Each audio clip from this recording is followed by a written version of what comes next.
Most veterans have a tendency to think that VA benefits means VA health care.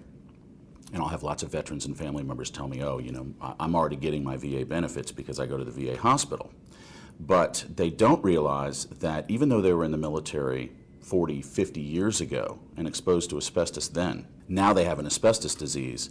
It doesn't even occur to most of them that they're eligible for disability compensation, and it's because of some basic misconceptions. They think, first of all, I am already retired, I'm not working, so I'm not eligible for disability, which is not true.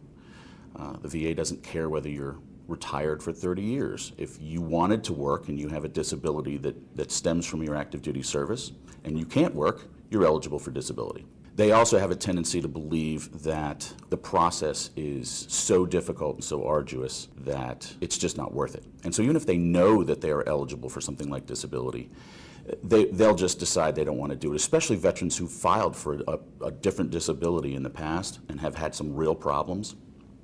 I can't tell you how many veterans have told me, I think the VA is just waiting for me to die so that I'll go away, because they keep giving me the runaround. The problem is they don't understand themselves how the process works and how the VA operates well enough to know what information they really need to give to the veteran.